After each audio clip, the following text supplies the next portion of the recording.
Israeli forces seized the main border crossing between Egypt and southern Gaza, blocking a vital aid route into Palestinian enclave that is already on the brink of famine. The Palestinian militant group Hamas accused Israel of trying to undermine efforts to secure a ceasefire in the 7-month-long war that has laid waste to Gaza and left hundreds and thousands of its people homeless and hungry. Israeli army footage showed tanks rolling through the Rafah crossing complex and the Israeli flag raised in Gaza. Israeli Prime Minister Benjamin Netanyahu said seizing the crossing was a very significant step towards its aim of destroying Hamas's military capabilities. Residents reported heavy tank shelling in some areas of eastern Rafah. Israel will continue its operation in the southern Gaza city of Rafah until Hamas forces in the area are destroyed or the Islamist movement hands over the Israeli hostages it still holds, Defense Minister Yoav Gallant said on Tuesday.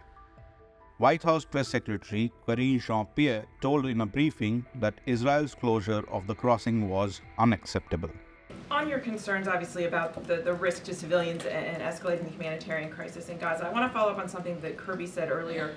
He said that the U.S. doesn't support an Israeli operation in Rafah that results in a higher risk to civilians and civilian casualties. But the IDF has now closed the border crossing in Rafah, cutting off aid.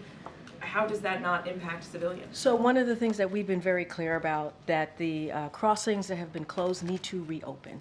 It is unacceptable for them to be closed. You have heard us say over and over again, we need to upsurge the humanitarian aid. This is why the hostage deal is so important. It would lead to a ceasefire, would lead to making sure hostages, including American hostages, come home and get that humanitarian, more humanitarian aid into Gaza. So Israel has committed to reopening the Kerem Shalom. That's a conversation, as you all know, from the readout that the president had with the Prime Minister of Israel, and we want to make sure that we get that done. We've been told that that's going to happen tomorrow. We are working to move that up. Fuel deliveries through Rafah should also commence tomorrow. That's what we've been told. And we believe Rafah border crossing should also be quickly reopened for the movement of humanitarian assistance.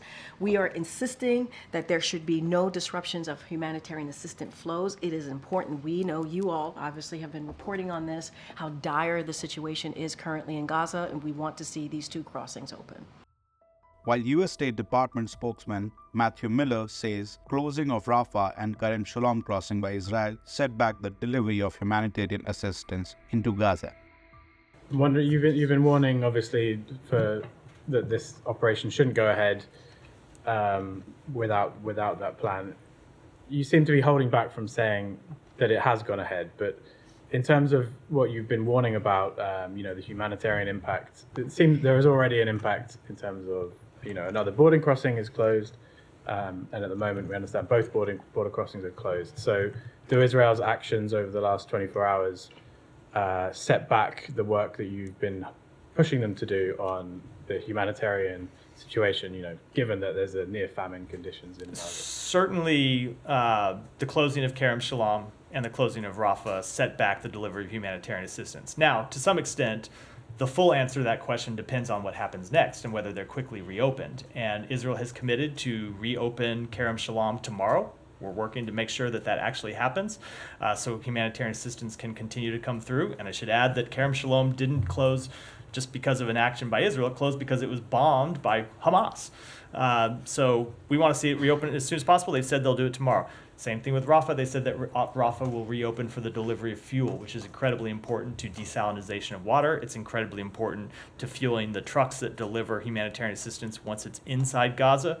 And it's incredibly important for running bakeries that deliver bread for the population there that needs it so much. But we want to see it fully reopen. And so when I say it depends on what happens next, if Kerem Shalom opens and Rafah reopens, those will be important steps because we don't want to see humanitarian assistance limited or impeded in any way.